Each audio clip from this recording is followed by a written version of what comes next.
everyone. Today we're going to continue to learn about life sciences, living organisms, and we're going to continue to practice how a scientist plans experiments using independent and dependent variables. Today we're going to learn all about brine shrimp. Now, what I have here is a container of brine shrimp eggs. Looks pretty small, right? They are. These are eggs, and they're very, very similar to seeds. These eggs have not hatched, and they have not started growing. They need the right conditions to start growing. Now, we know all living organisms need water. In addition to water, they need something more. They actually need salt water to be able to hatch. These eggs, I told you, are similar to seeds, which means that they are dormant. They are alive. They just have not started growing yet. Brine shrimp are tiny crustaceans that live in salt water. This means that they're related to crabs, lobster, and other shrimp. However, brine shrimp are much smaller than other shrimp, and they make intriguing pets. In this experiment, we'll see how different amounts of salt change the hatching rates of brine shrimp. The ocean and some lakes are salty, and this salt comes from rocks in the water. You can't see the salt in the water because it is dissolved, but it has a big impact on the creatures that can live in an environment. The amount or concentration of salt in this water is called salinity. Here is a closer look at our brine shrimp eggs. Now, brine shrimp have an interesting life cycle. The adult shrimp lay cysts that contain baby shrimp. These cysts have a superpower. If conditions in the environment are bad, they will stay dormant for a while and wait until conditions improve before they hatch.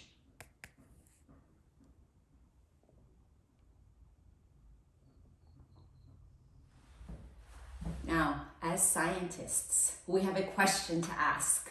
What is the ideal salinity? What's the ideal salt concentration to make our brine shrimp eggs hatch? Think about it. What would you do? What experiment would you run?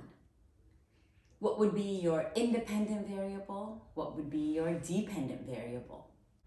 Let's go over the materials that we will be using in this lab. What we're going to do is use our 4 cups to add different concentrations of salt to see what is the ideal salt concentration. Using your Sharpie, you will first label each of these cups. Now, one of the cups is not going to get any salt at all. That cup is going to be labeled with a 0 because we are adding 0 teaspoons of salt. Why would we do that? The question is, do brine shrimp really need salt to hatch? This will answer that question. We're taking it further and we're going to ask, what is the right concentration? The next cup is going to be labeled with a 1 because we are going to add 1 teaspoon. The next cup will be labeled with a 2 for 2 teaspoons of salt. And finally with a 3 for 3 teaspoons of salt. If you don't have a Sharpie, no problem. Regular tape or a sticky note will work just fine. Make sure it does not fall off.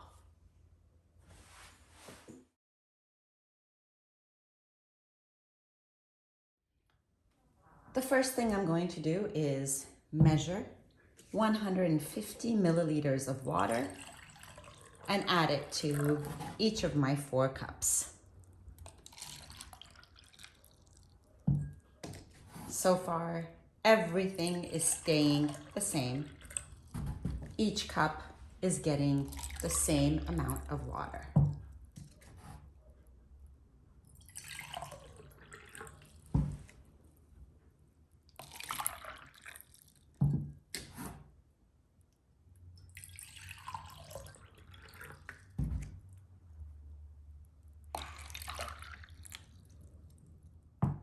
Now, if you do not have a way to measure 150 milliliters, I have marked where 150 milliliters is on my cup. It's about 3/4 of a cup, and it's about 1 finger's length below this ridge over here. The next thing we're going to do is add our salt to the corresponding cups. Our first cup is 0 teaspoons, so it will get no salt. The second cup gets 1 teaspoon, so I'm going to use my measuring spoon to measure 1 spoon and pour it in. My third cup gets 2 spoons. That's 1.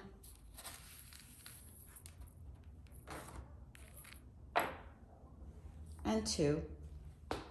And my last cup is going to get 3 spoons of salt. That's 1.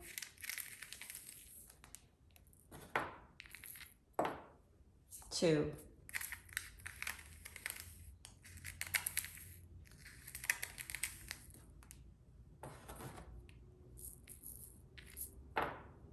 And 3.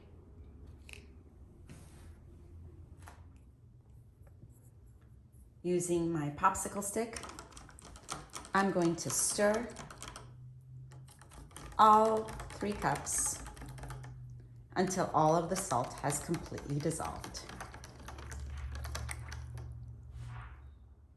Now that I have my salt pretty much dissolved, I'm going to take out my container of brine shrimp and my mini spoon, and each cup is going to get exactly 1 mini spoon of brine shrimp.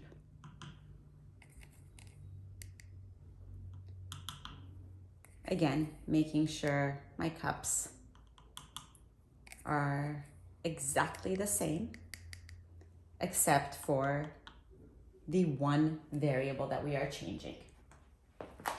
Once you've added the brine shrimp, do not mix with a popsicle stick.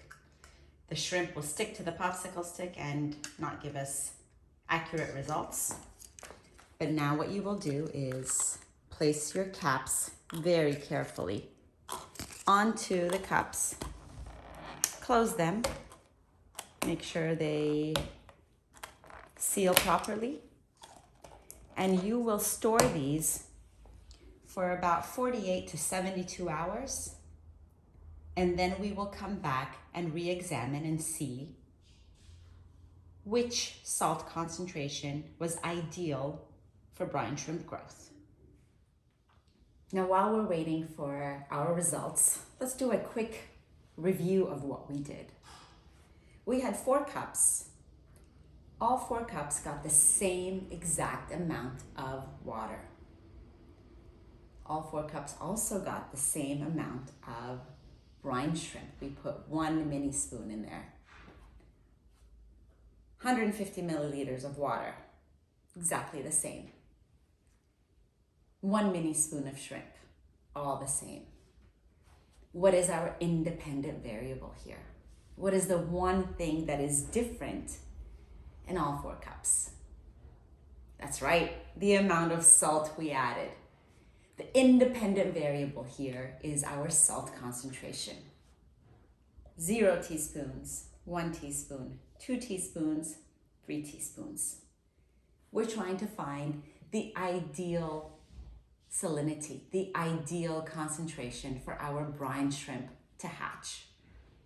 Remember, brine shrimp like salty environments, but it has to be just the right conditions for them to hatch.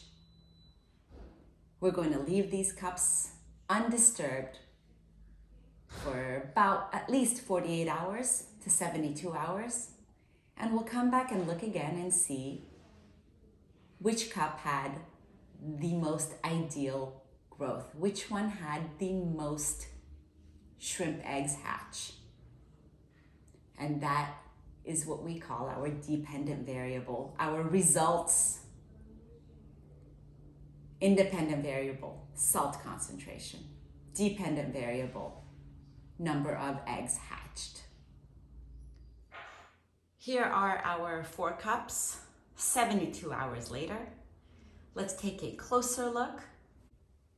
If you do have a magnifying glass at home, it will be great help. If not, a phone camera or an iPad camera will work great as well. Here is my first cup with 0 teaspoons of salt. And I can see all of the eggs.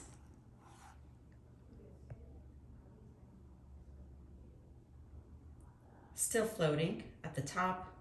Some have sunk to the bottom, but I do not see any that have hatched. And this was my control. This was to prove that in fact, these brine shrimp do need salt to be able to hatch.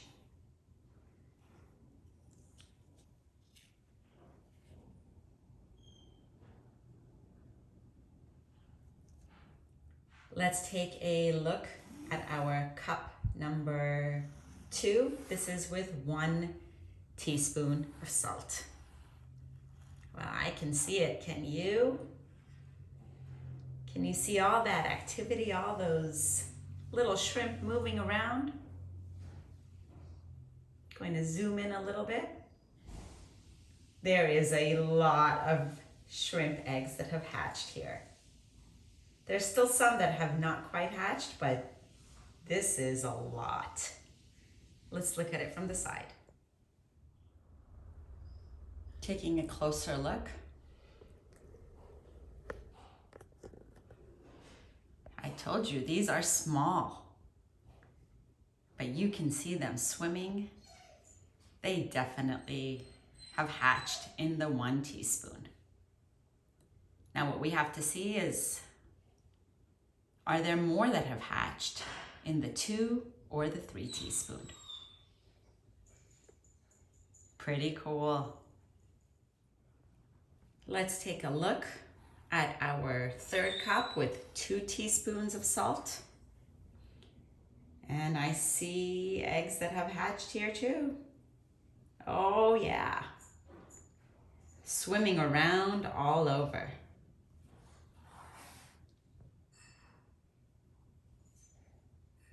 You can definitely see it from here. Let's take a side view.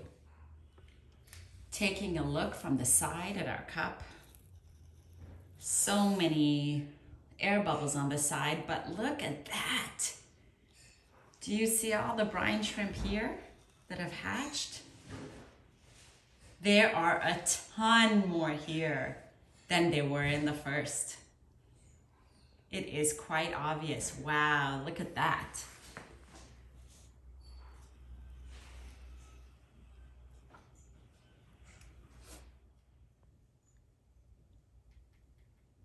I have just placed a black background for you to be able to see the brine shrimp, and wow. Definitely a whole lot more here. Let me see if I can bring the 2 cups next to each other so you can compare.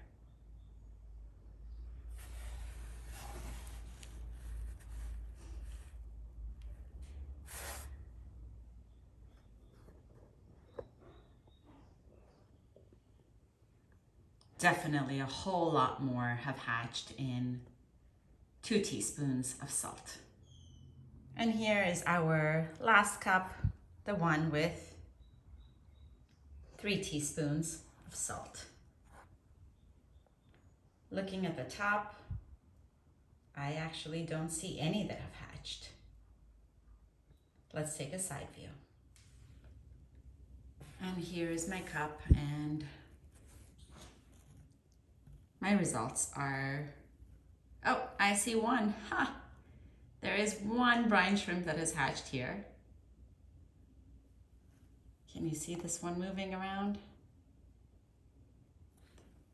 But I don't see any more than that, just the one.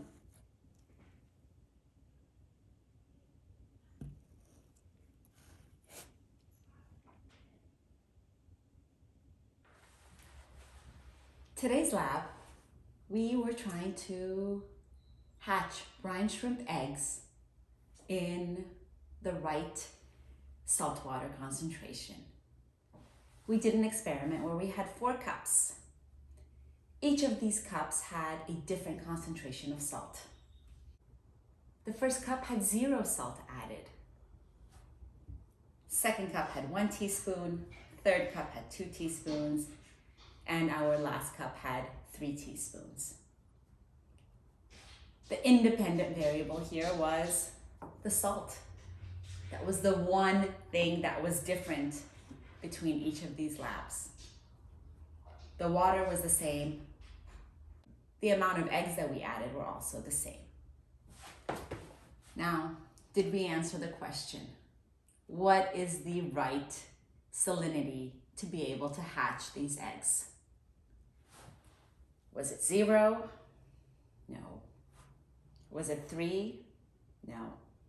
There was not enough salt here, and I'm guessing there was too much salt here. Remember, I told you they need the right conditions. Both of these, 1 teaspoon and 2 teaspoons, both had brine shrimp eggs hatch. But which one was ideal? Which one had more brine shrimp eggs hatch? The one with 2 teaspoons. What we were measuring, the dependent variable, was the number of eggs that hatched. We found out that 2 teaspoons per 150 mLs of water is the ideal salinity to hatch brine shrimp eggs. Go ahead and try this yourself with all the materials provided, and make sure to always record your results on your sheet.